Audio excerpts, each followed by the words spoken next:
بیت المقدس مسلمانوں کا قبلہ اول ہے۔ یہ فلسطین کے شہر القدس میں واقع ہے۔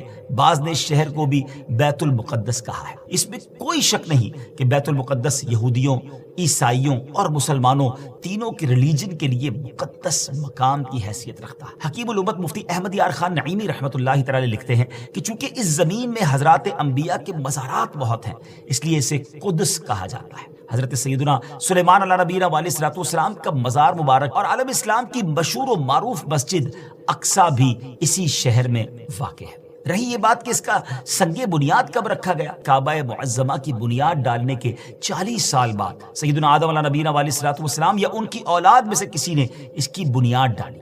پھر اس کی تعمیر حضرت سیدنا سام بن نوح علیہ نبینا علیہ الصلوۃ والسلام نے کی۔ پھر ایک عرصے کے بعد حضرت سیدنا داؤد علیہ نبینا علیہ الصلوۃ والسلام نے بیت المقدس کی بنیاد اسی مقام پر رکھی، جہاں حضرت سیدنا موسیٰ علیہ نبینا علیہ الصلوۃ والسلام کا خیمہ نصب کیا گیا تھا۔ اس عمارت کے پورا ہونے سے قبل حضرت سیدنا داؤد علیہ نبینا علیہ الصلوۃ والسلام کی دنیا سے وفات کا وقت قریب آ گیا، تو اب آپ نے اپنے بیٹے حضرت سیدنا سلیمان علیہ نبینا علیہ الصلوۃ والسلام کو اس کو مکمل کرنے کی وصیت فرمائی۔ حضرت سلیمان علیہ نبینا علیہ الصلوۃ والسلام نے انسانوں سے نہیں بلکہ جنوں کی ایک جماعت سے اس کام کو کروانا شروع کیا۔ 1 سال کا کام باقی تھا، مگر آپ کے انتقال کا وقت قریب آ گیا۔ آپ نے غسل فرمایا، نئے کپڑے پہنے، خوشبو لگائی اور اس طرح تشریف لائے کہ عصا پر ٹیک لگا کر کھڑے ہو گئے۔ ملک الموت حضرت اسرائیل علیہ الصلوۃ والسلام نے آپ کی روح اسی حالت میں، اسی عالم میں قبض کر لی۔ جب حضرت سلیمان علیہ الصلوۃ والسلام حیات تھے تو جنات کو رات کی رخصت بھی مل جاتی تھی، وہ دن میں کام کرتے تھے۔ حضرت سلیمان علیہ الصلوۃ والسلام بھی آرام کرنے چلے جاتے تھے، مگر آپ چونکہ اب کھڑے ہی تھے تو اب جنات کو دن رات راؤنڈ دا کلاک کام کرنا پڑ گیا۔ جیسے اس کی تعمیر کا وقت پورا ہونے لگا تو اللہ کی شان دیکھیں کہ آپ کے اس عصا کو، اس لکڑی کو دیمک نے کھایا اور آپ کا جسم زمین پر تشریف لایا۔